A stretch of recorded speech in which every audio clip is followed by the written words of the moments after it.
how does a military man, with everything that we've already talked about, and the traveling and combat and all of that good stuff, how does a military man keep his wife happy? Oh boy.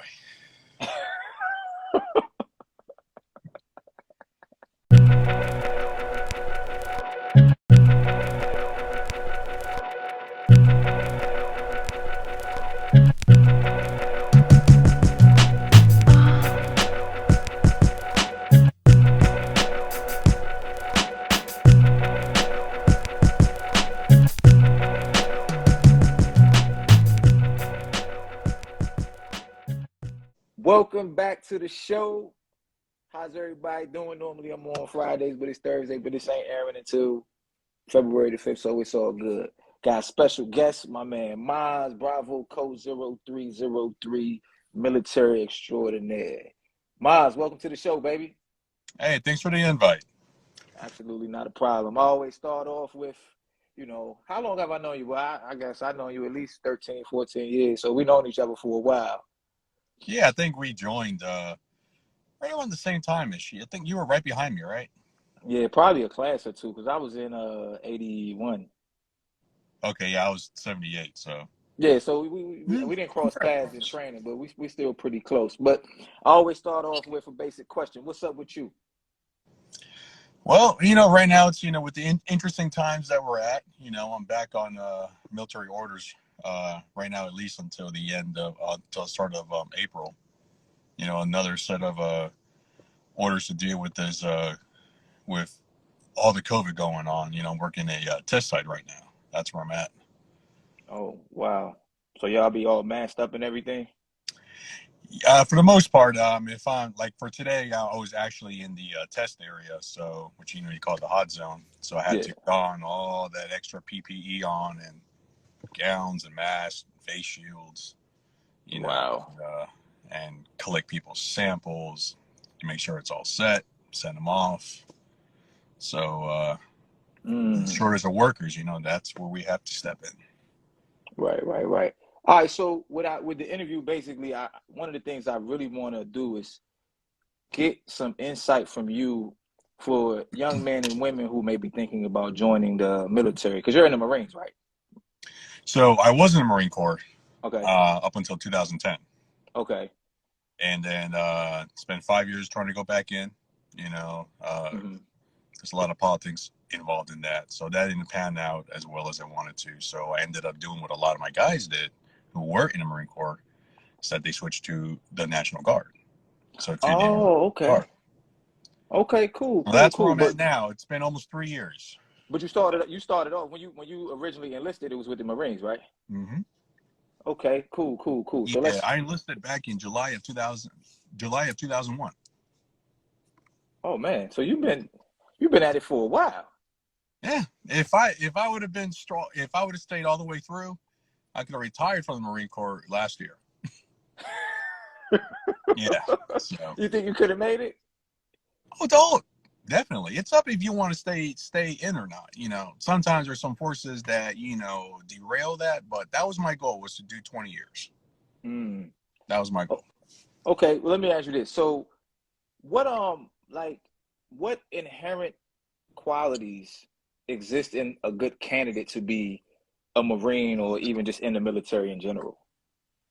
Well, a lot of it is, in my opinion, not to join. Don't get blinded by the fact that the one thing that drove me to not really go to the Army at first was that all the commercials I've seen at that time, and when I spoke to the recruiters when my buddy was doing it, was money this, money for that. It was the money factor. Mm-hmm. Don't join just because of the money factor. It could help. Mm-hmm. Do it because you want to. You got to have a sense of honor and all that, to be able to do the things that we do and the sacrifices that we do, because it entails a lot of time away from home, time away from family, loved ones. Just like how we do in law enforcement. We miss a lot of special events because of the obligations that we have to do. Right. So if you want to better yourself, doing all that kind of stuff, use it as like a stepping stone to to really open up a lot in the civilian world, for a young man or woman, it's great. The education Right. benefits, all that kind of stuff. Yeah, that was actually my next question is like, how has being in the military benefited you? Well, it's benefited me a lot in terms of, the way that you carry yourself, Mm-hmm. having a sense of pride, if, things that, like, for example, um, like your physical shape, you know, you, Mm-hmm. you're going to feel good, if you look good, and if you're not happy with it, you can improve it. When you come out of boot camp, you're going to be in more than likely the prime shape of your life. Mm-hmm. As a young 18, 19-year-old, that's when you're going to be at the prime in your shape, and then you have to maintain it. Right. Your So appearance, you a say lot. appearance? You say appearance or your parents? Appearance. Oh, okay, yeah. When you go to job interviews, half of it is how you appear. How are you going to be dressed like? You know, Mm-hmm. that's a big important one. Like I used to like wearing, like baggy t-shirts, loose stuff, all throughout Me high too. school. Yeah, and then all of a sudden, you know, coming out of boot camp, you're like, this, wear something that's, fitting, you look professional, you actually feel good about it, and then that's, Mm-hmm. and that has carried on. That Right. has carried on. I think I might still have a pair of jeans that are kind of loose that I don't really use anymore in my closet somewhere. Yeah. My So wife said discipline. That's what I was gonna say too. Like, what about the discipline aspect? Because you know that's where you get your real that discipline at is the is, military. that is the centerfold of that. Some people who have joined, those who admit that I need discipline in my life, those Mm-hmm. that knew if that was the path that, that you take to prevent yourself from going down a road that you don't want to go down to, Mm-hmm. like, it's such a melting pot that of people that you meet when you're in basic training. People from the inner cities, from the countries where a town's maybe a couple hundred people, Mm-hmm. and they say, this is my path to go out and see what I can do, but to better myself, the discipline to be able to make, smarter choices. You know? Mm. Was your were you a military brat? I was. I was just wondering, like, was your dad or mom in the military at all? Not my parents, but I did have a lot of military in the older ranks of the family. Okay. My mom had a lot of law enforcement and military back in El Salvador. Okay. My grandma used to always tell me her two older brothers, both were military. One became a federal law enforcement officer, Mm. and her my great grandfather. As soon as I was born, he's the one that made the prediction. He was like, "Watch him join," and sure enough, you know, He and called it. He called it and the they day you saw it was born, early. basically. Oh yeah, oh yeah. My mom saw it early too. When because when I first walked into the recruiting station, I was 16 years old. Really? Okay. What prompted you to go in so early? I've always wanted to do it. And again, a good friend of mine that I met in high school, we both had that same goal. He was 2 years older than I was, Mm-hmm. but we both went to the recruiting stations together. He was able to join before, of course, before I did. But we all had that sense that that's what we wanted to do. So Right. the question was, did I want to do it before starting college or going after college? That was Mm. always one of the big ones. So, what age did you end up going in? Did you go in at 18 or 17 or? At 17. So after I did all the initial steps and I was looking at all the, I said, what can I do to just start the process. Mm-hmm. So, that was during when I was 16, and then kind of fell off the map with it. So July, the recruiter that I was talking to, I ended up being the first person that he picked up. Oh, really? Oh yeah. You And, popped his cherry. oh yeah. And then he's like, okay. Because I just walked in and said, what do I got to do to start the process? I said, I'm Mm-hmm. 16, but I'm going to start the process. So he called me up after a couple weeks after I turned 17. He said, hey, Sergeant, none guessers. Like, we spoke a couple times, seeing you still interested in the process now that you're 17. And I said, yeah, let's do Mm. it. Let's start. So did you have? Because it's like I think you said your grandfather, your great grandfather put that on you early on. Like he already knew, and you were ready, pretty early. But did you have any fears or reservations about joining? Not at all. No. You can't really have, the possibility exists of things that can happen to you, obviously, with anything, but you don't really think about that. If that's what, if that starts going through your head, maybe it might not be for you. Right. You know, I think that the way I was raised, and then just me myself, I always took a pride of where I was born. Take pride in your country. This is your home. If you want to make it better, you got to take those steps, and a lot of patriotism that I always found. And that's what my parents noticed. That was the first thing. The type of toys that I played. All the little toy soldiers that you had as kid. Man, I had a boatload of them, and I put Did them you have all did over you the have the house. little did you have the little green army guys? Green, tan, all kinds of all of them. Oh my god, I put them up all over the house. And, Yeah, I and that's did how I too. started. You know, Right. but the other thing that you get is that the teamwork. Being part of something bigger. Mm-hmm. How that ties into sports. Mm-hmm. I started doing sports early on, and it was and that's one thing I've always enjoyed. I always look forward to. Mm. Basketball, football, soccer, all that ties in. It's like all very similar things. You all go for that same goal. You all have the same objective, and you work So those. the mission. Yeah, and those who work together as a team are the ones that usually succeed or win. Mm. Right. So and that was like the biggest thing. When you go to boot camp, and you got guys, and it's guys who you would never think about hanging out with or so, right?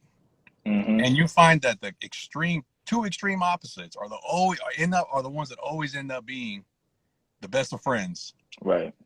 And when you spend 13 weeks of hanging out with those, that's all that you have. Right. That's all that you You have. become family. It's just like that at our job. Like you end up being friends with people that you would never even communicate with on the street. Exactly. And the funny thing is that I met Tab through the military first, but we didn't even know each other. Really? We came out of the same recruiting station. Wow. Uh, we were down at Paris Island at the same time. Mm. He was a week behind me. That's crazy. Oh yeah, and we saw each other in Iraq when I was flying in. He was flying out. So when we met at Metro, It's we like stopped and like we looked at hey, each other like, hold on, where the heck have I seen you before? And all of a sudden, boom, light bulb went off. it's like you following me. Hey, we got a question. We got a question from the audience. They want to know: has there ever been a time, or even just a small moment, where you regretted joining? Not at all. Mm. That's Not impressive. at all. I give the military all the credit of where I'm at right now. Mm.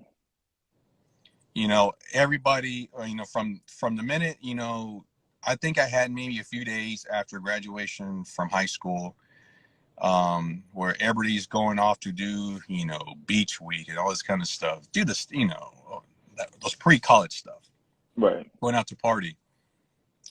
Within a week, I was already off to where I was already off to Paris Island. You know, What is that? What is that? You said Paris Island, like the city yeah. So Paris? Paris Island is the Marine Corps has got two training depots, and Okay. Paris Island does the East Coast, east of the Mississippi. And at one time, it was the only place where females went. All the females went there. Okay. And San Diego's where the West Coast, if you are west of the Mississippi, go. Now they Okay. split them up right down the line. So, and that's in South Carolina, and it's an actual island, one way in, one way out. That's for basic training. That's what that was for basic training. Okay, how tough was basic training? A lot of it was mental. A lot of it Okay. was mental. They play games with you, and their goal is to break you down because you come as a civilian and they have to break that down. The first thing that you are taught to let go is that sense of I. You cannot say I. You can get smoked for saying I. Mm. They don't want individuals. You speak in a third person. This recruit, this recruit, About this recruit. yourself? How about yourself? This recruit requests permission to, oh yeah, all of that. Yo, And that's crazy. that's how they start the process. So when you graduate, your mentality of thinking is completely different. Mm. Okay, so we talked about it. We talked about it a little bit already, but let's talk about the camaraderie, right? Like You how know, how important is it? You know what I'm saying, to have that camaraderie, it's extremely important. right? Is you know, you'd be surprised how much you grow and love these guys in that short time. 13 weeks is not a long time. Mm-hmm. It's not a long time. All the information, all the skills that you have to learn, everything, all it's like, go, go, go, go, go. We have a training schedule. We got to be done with this by this time. At that time, we got to be here. And you learn, when everybody's miserable, everybody's hungry, everybody's wet, looking the same. It's like, hey, if we do this all together, the sooner we can get this done. Um, all that builds up Mm-hmm. to when you finally leave and you finish all your training, and especially when you are overseas. Mm. You learn to read each other's emotions without even having to say anything. You just look at somebody, you can tell it's something good, it's something wrong, something's not right. you know Right. and you make some of these friends that that that will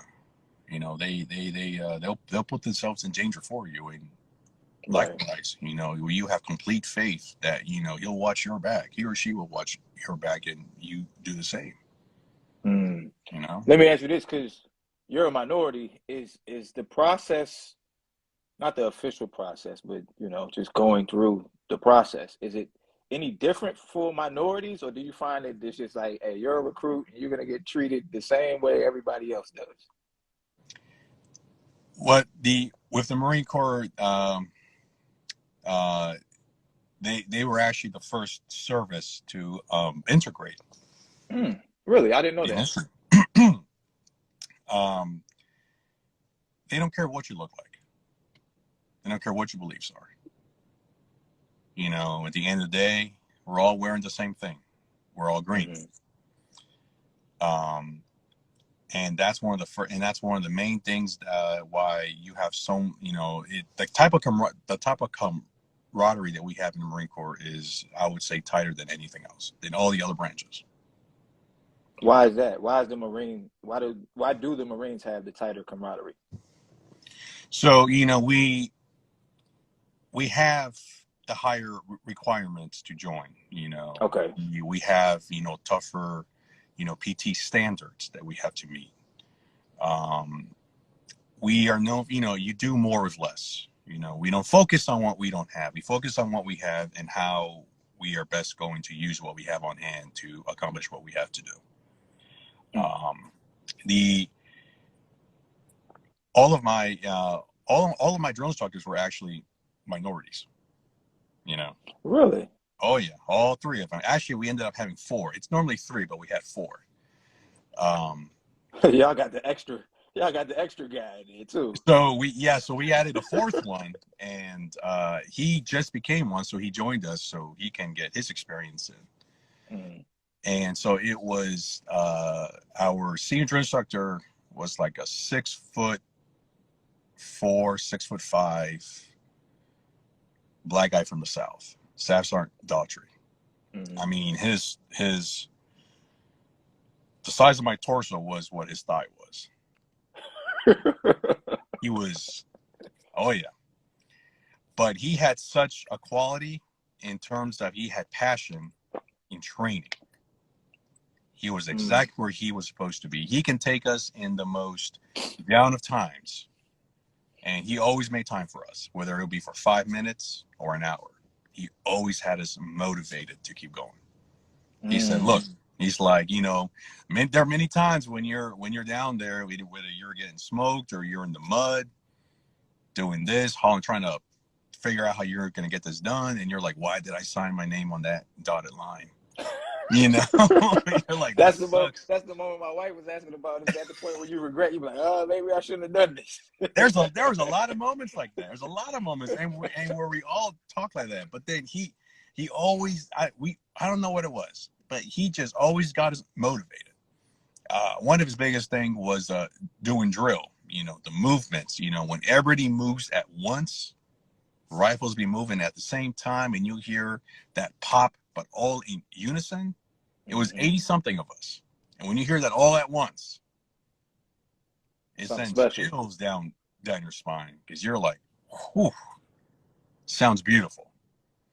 So you brought up the rifle, so I have to ask now. Like I said, my dad, I'm a military brat. My dad was in the Navy, but I never really understood all of the military stuff, right? But I remember I watched, what's that movie? Full Metal Jacket, right? And I mean, but they is a part where they're like, this is my rifle. There are many like it, but this one is mine. Like, are Marines' attachment to their rifle is it really that deep? So the rifle is your primary tool. Okay. That's your primary tool. That is how that is how we get everything done. We always say that the most dangerous weapon in the world is a Marine and his rifle. That's powerful. You take, you just go back in history. For example, one of the main things where they found that out was when American troops arrived in France for World War I. And once the Marines went in and they took their positions, and the Germans ended up attacking that part of the front, the distance from where the Marines started to fire, they've never experienced that before. It was beyond 500 yards, and it was accurate fire. So they started dropping them from hundreds of yards out. And that goes back to us having, again, the higher requirements. And we are the only branch that actually spends more than a month at the range. Really? Oh, yeah. And that's in basic? Then that's in basic. So when by the time you get out of basic, you're a marksman. You have to be at least a marksman to graduate. We start at 200 yards. We shoot from 200 yards, 300, and 500 yards. 500 yards, man. That just, I can't even, we go to the range, it's like 25, 50, 200 yards. I was like, man, I don't know what I'm hit. And and surprisingly, it's the it's the guys who've never fired a weapon that end up being your best shooters at the beginning. Really? Why do you think that is? Because you don't have any bad habits. Because you take a lot of the country guys who come out, from the sticks of Mississippi, Texas, Arkansas, those who live in like a town with 100-something people, and where they go out and they do that a lot. You have to let all of that go and use what they're teaching you. Right. I mean, they break it down Barney style. I mean, down to I don't know how else you can break it down. And they always say, just do as you're told, and you're going to succeed. We lost one recruit at the range, just one. We ended up almost losing, I think, about 10. And then they get an extra week, and out of those 10, 9 passed. So we lost. So not that we're going to have a long conversation about failure, but if you don't pass the range, what happens? Like they send you some other portion of the military or something? So you get recycled to the other company behind, which then you got to be that oddball out with another platoon. Yeah, and that comes back to family. Yeah, so you gotta. It's just not the same. We had one guy who got injured. He was in tears. He had to pack his stuff and watch us continue on while he went back to the other company behind us. Like in absolute tears. How far along had he gotten into the process? Like how far along were y'all into the 13 Oh weeks? God, we were in our last month. So this dude We got were in our 4 or last 5 month. weeks to go at 5 at most. 5 at most. We were in our last month. God. That's a tough pill. That's got to be a tough pill to swallow. At that man. point, it's and sometimes it's hard when you lose somebody, especially if he's well liked. Me personally, I wasn't that close to him. There were times when we got in trouble because of him. One person screws up, everybody pays. That was our thing. Right. That was our thing. Everybody pays, and that's just part of that camaraderie. You're not just one individual. Everybody, you're all one unit. Right. And that's what. Okay, yeah, I got you. So let me ask you this. What's the dopest place you've ever traveled to since you've been in the military? Like, what's your favorite place that you've been to? Like, I kind of like going in. I've been to Norway. Really? Norway was great. How was that? Oh man, isn't Norway where the Northern Lights are? Anywhere near the Arctic Circle, and where we were at, we didn't get to see it. We didn't get to see it. It was a time of year, and there was a lot of clouds. But one of the ones that I actually enjoyed a lot was actually Morocco. Tell me, okay, what's up with Morocco? So we were there to do some cross training with the Moroccan military in 2009. Okay. And it was called African Lion, and we were the town of Agadir. So it's on the Atlantic coast. Okay. And when we finally did everything that we had to do, and we had a few days off before we flew back, the town was amazing. If you spoke Spanish like I did, I was able to get around with that because Morocco's right under Spain, and they were quick to be able to say Spaniard. I was like, kind of, yes. I mean, they can tell just by looking at me, Right. But if you spoke French, you can really get around. If Arabic was the official language, okay, but it was like that was looked on as like the lower class. If you want to be seen with status, you spoke French. It was it's a big tourist area for Germans and Russians. So it sounds like a melting pot. It sounds like a good melting pot. Like you just got a bunch of cultures just all mixed in, different languages and exactly, because you had Spain right there, their history of being a French colony, all that. It was actually a great little spot. And at night, there was this huge mountain, then they're right on the coast. That mountain lit up at night, and they had the name of the town lit up all the way across the mountain. Really? Oh yeah. And they had all kinds of bars and restaurants. I mean, it was a great time. But of course, being the Marine Corps, they're like, we're not gonna let you have too much fun. You have to be back before midnight. And that's when the nightlife really kicks off there. It's midnight. So when you going back? I love to go visit. I love to go visit again. Huh? I say it's probably expensive now, huh? I mean, in terms of getting over there and getting a place, because you were over there with the military, so you weren't paying. You getting paid to be in Morocco. Right. Everybody else over there partying. It's not that expensive. It's not that expensive. I think the most costly will probably be your airfare. Wow, okay. But they had some gorgeous hotels. Gorgeous hotels. We didn't get to stay in those, obviously, but as we went through the town, we got to see like the outsides of them, and they, some spots that reminded me of Iraq, where sometimes we were like, where are we? Yeah. The open desert, but it was a great time. It was a great time. Let me ask you this: Have you seen any combat? And when we were in Iraq, yes. Okay. Do you want to tell me anything about any combat you've seen? So a lot of times people ask me, the number one question is, were you scared? Hmm. And when I first experienced it, there's no time to actually decipher and say I'm scared.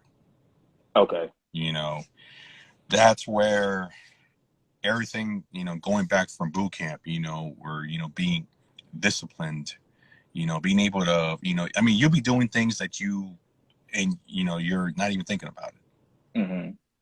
Things that from all the training, all the drills that we do, the constant practice, you end up doing it and you're not realizing that you're doing it.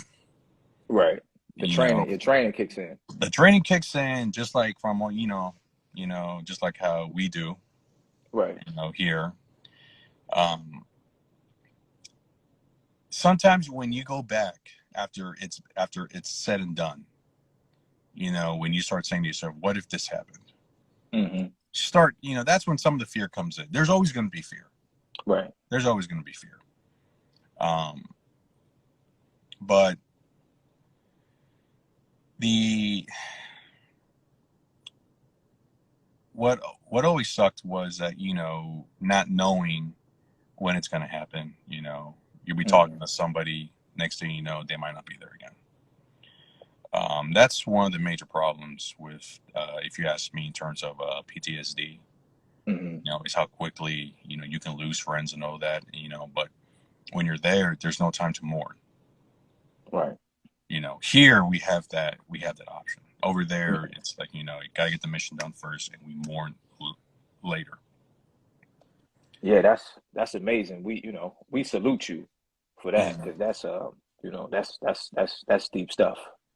Yeah, and that's Um, where that's where a lot of the camaraderie stuff also kicks in. How do you deal with it? You know, right. Well, I we mean, we had our it's way the with same it. way at our job. Yeah, You go it's ahead. it's we always had a little powwow afterwards when it all happened, and that was our chance to let it all out. We had a box of Cuban cigars. We passed them around. Here's you take one. Here's the cutter. Here's the lighter. Once everybody had one, everybody was ready. Who wants to go first? Mm. You can't keep that bottled up. Yeah, That you got to is get it just out. you got to get that out. You got to get it out. I feel you. Like I said, to me, that the camaraderie aspect of it is just, I'm sure it's even crazier, in the military and Marines as it is for what we do. But even with us, like, you mess around, be saving somebody that you don't even like. You know what I'm saying? Like, we're not friends, we don't hang out, no none of that. But like, me and you on the There's same people team, I'll beat who the brakes off of somebody for you there's if I people who got I didn't to. like, but when it came down to it, it's like, I don't have to like you, but Right. we're gonna get this done. And sometimes your attitude actually changes afterwards, or you'll be Hmm. like, you know what? Okay, here's some of that mutual respect. Cool. We don't have to hang out together and have drinks, but we're good. We cool. Yeah, yeah, yeah. We we We we we we, good. we all good. Just let me ask you this, because you're married, right? Yes. Okay. How does a military man, with everything that we've already talked about, and the traveling and combat and all of that good stuff, how does a military man keep his wife happy? Oh boy.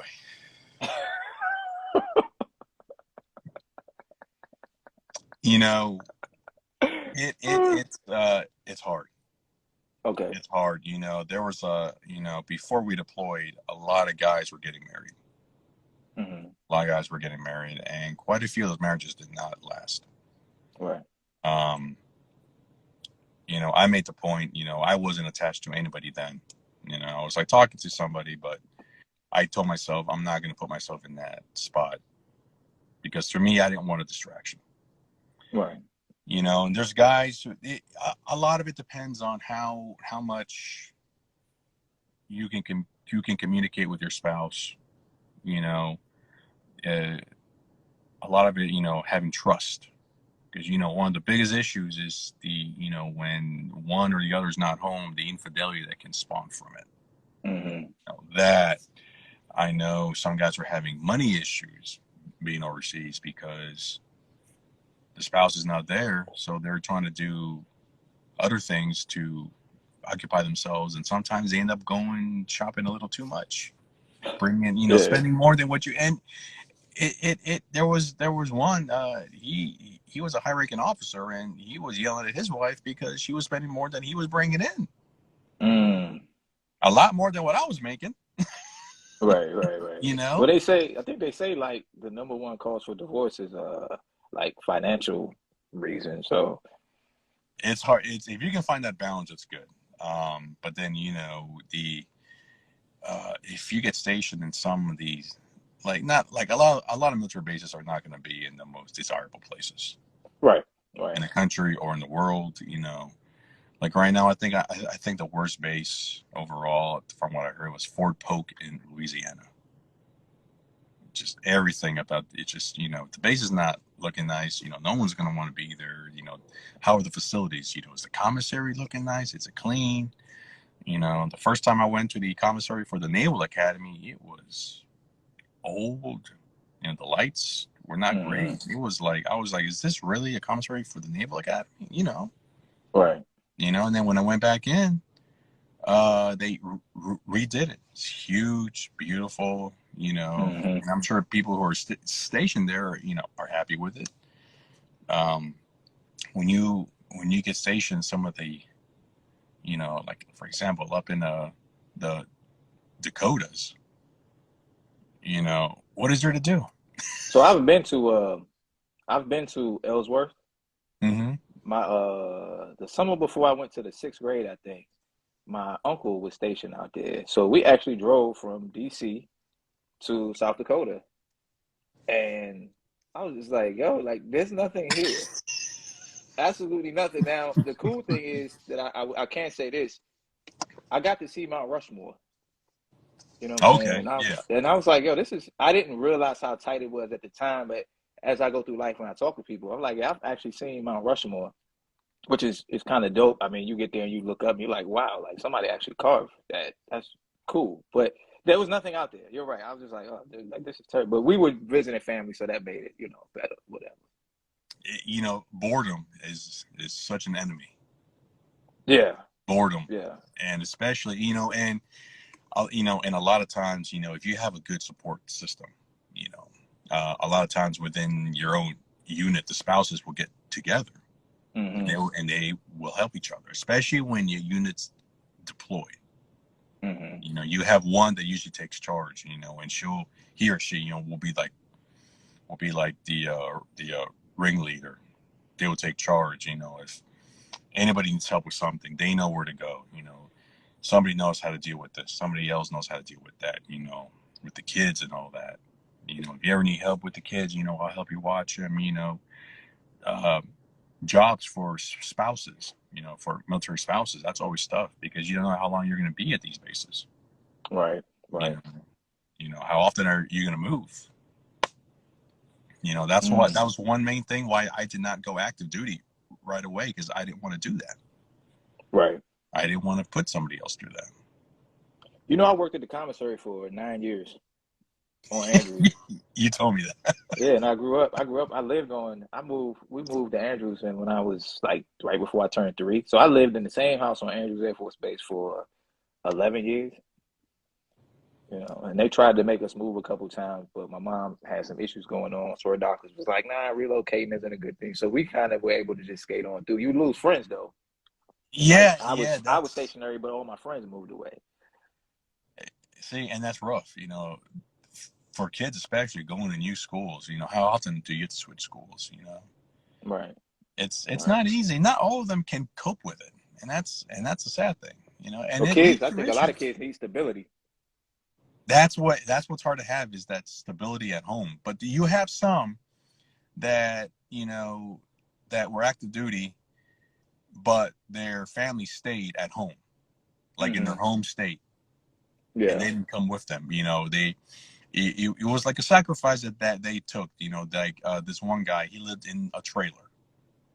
Okay.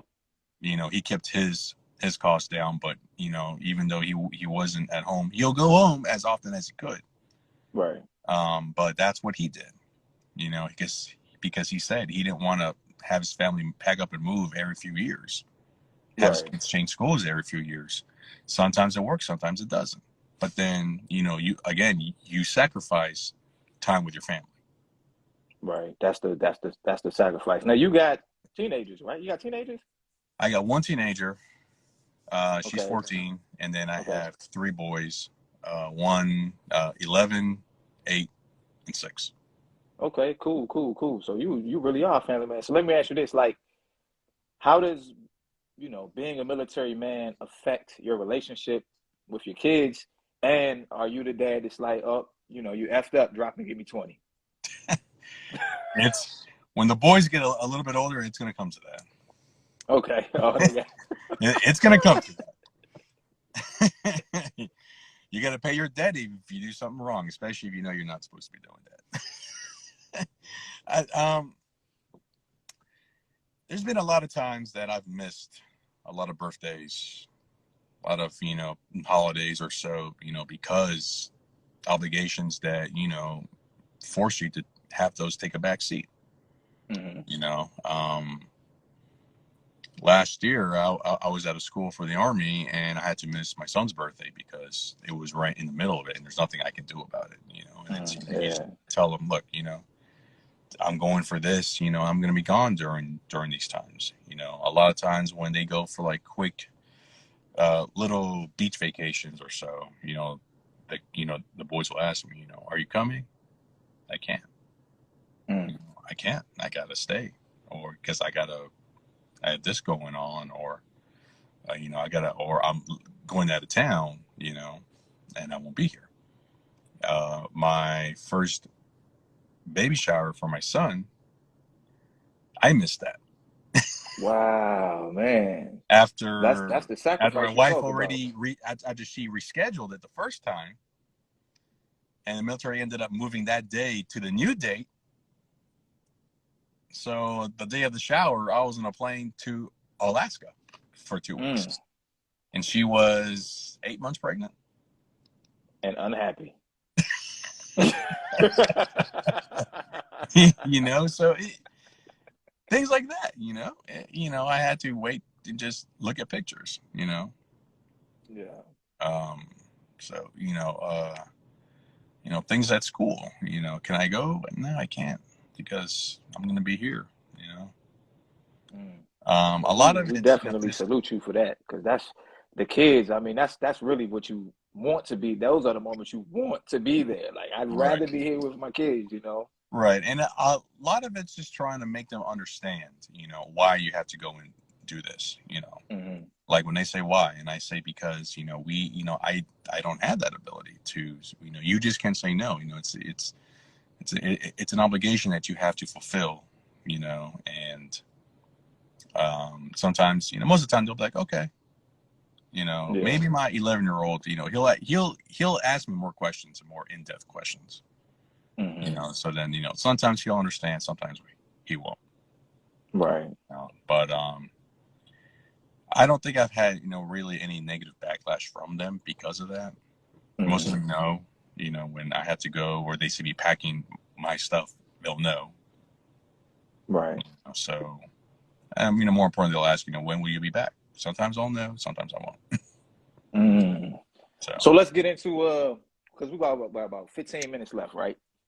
So real quick, I know you like guns. So if you get one gun that you can, possess, what gun is it? if it was any gun, Well, yeah, any gun. I mean, as long as it's a real gun, like you can't just make up some fictional gun. But yeah, it's a real gun. any gun. Any gun, When I yeah. was overseas, I was in love with the machine gun that I had, the M240. Okay. There was for my team, I was in charge of actually. I took charge of myself of actually maintaining them, making sure they were all cleaned, oiling them down, making sure they, that they functioned every time. Um, it's it was a weapon that from the beginning, I fell in love with. Hmm. One of your traditional machine guns. Uh, when I had just with a simple M4, I could be happy with that. The M4. Yeah, just the M4 too. It's such a simple weapon that people don't realize it was actually designed with draftees in mind. Mm. Designing a weapon that will be easy to teach people how to shoot who have never Right. been and that was the original design idea for it. Because of course Mm. back then it was during the Cold War. Right. So you had to have something that would be easy to teach people to use. Right. And that's and again, that was the first time I shot a weapon was with the M16. Mine was God, it was old. It was the M16A2. I had the long, solid buttstock. I couldn't adjust it or anything. Oh man. But that's what I used in boot camp. Using iron sights. No scopes or anything. Right. But that's that's what I used, and that's how I learned to shoot and all that. The first time I ever fired a weapon, that Mm. was it.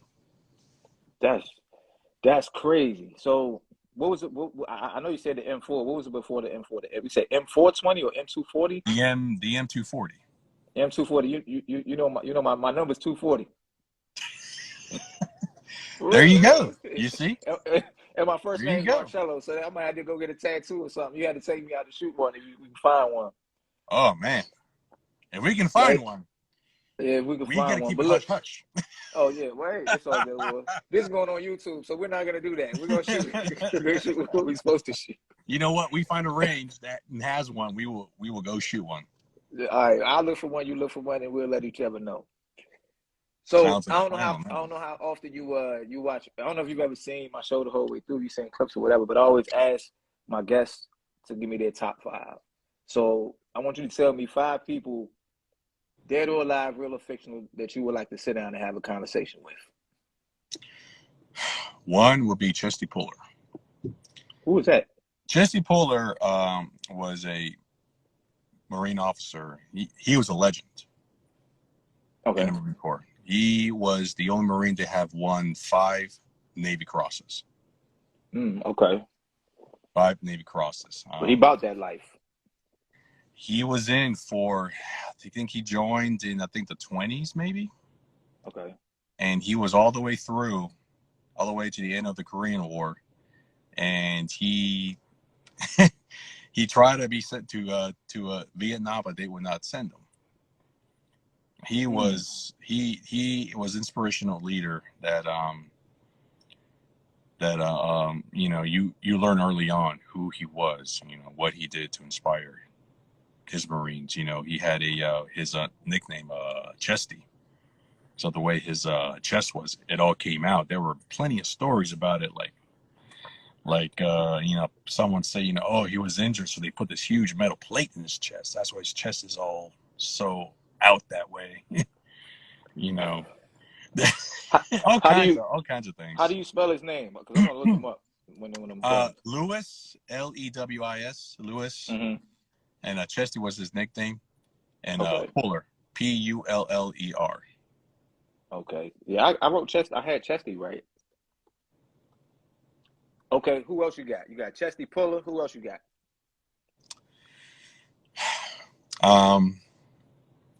Another military guy will be from the Civil War, Colonel Chamberlain. Never heard of him. I know about Crispus Attucks though. He was the commanding officer of the 2nd Maine at the Battle of Gettysburg. Okay. And it was under his it was his leadership in the defense of Little Round Top that helped turn back the repeated Confederate attacks that saved the Union on that day, and it positioned them to actually win that battle, because the day after Mm. is when you heard of a Pickett's charge. See, I got to do all my research on all that. Yeah.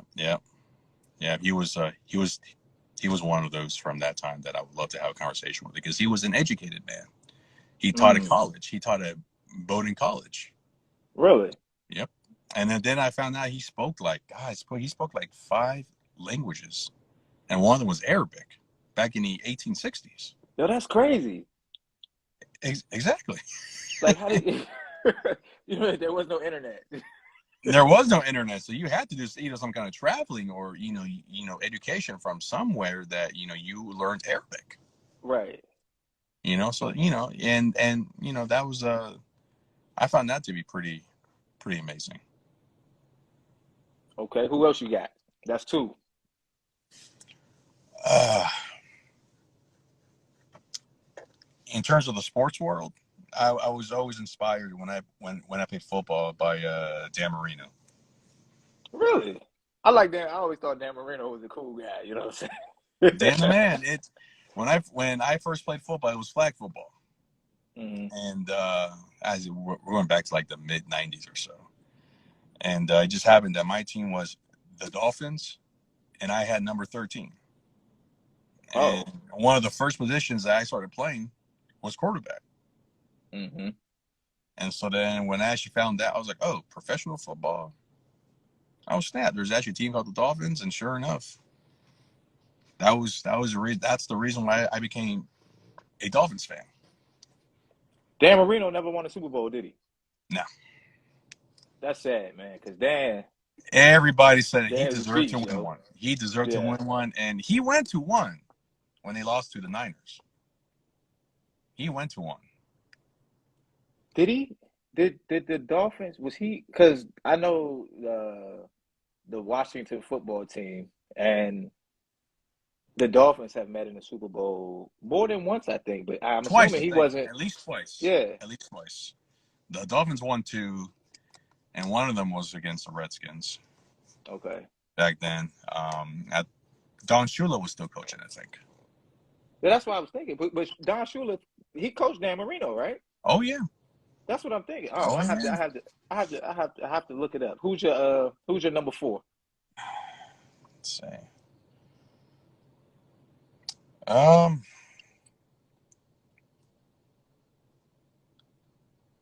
I like to have met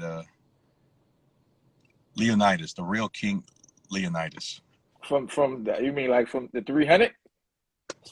Actual, Spartans. actual, actual, actual person. Yo, that's crazy. Actual person. That'd be a hell of a conversation to have. That culture, that Spartan culture was something. It was a very militaristic society, but how they took that, and he didn't care in face of overwhelming odds. He stood his ground. Yeah, he did. And where they followed, they say by their Spartan law, they would not fall back or surrender, and that's what happened. And there's actually a statue of him out in Greece that they made. Really? I think supposedly at that site. That was our how every class that comes through we have a motto. I think ours was never retreat, never surrender. And because we came out around the time that 300 was, on and popping. So I'm like, hey, that shit tight. That shit work. Yeah. I mean, he proved it. Right. So this the last one. Who's number 5?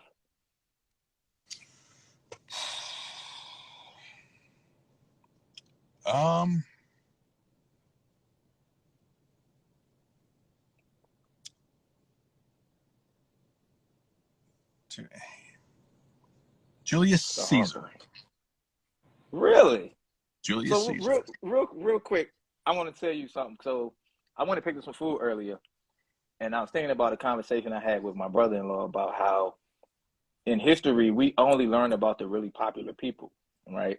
And I always use the example. I'll be like, like we learned about Julius Caesar in some way, shape, or fashion, but Julius Caesar probably had a friend who lived a really dope life, who did a lot of cool stuff, who nobody's ever gonna remember him.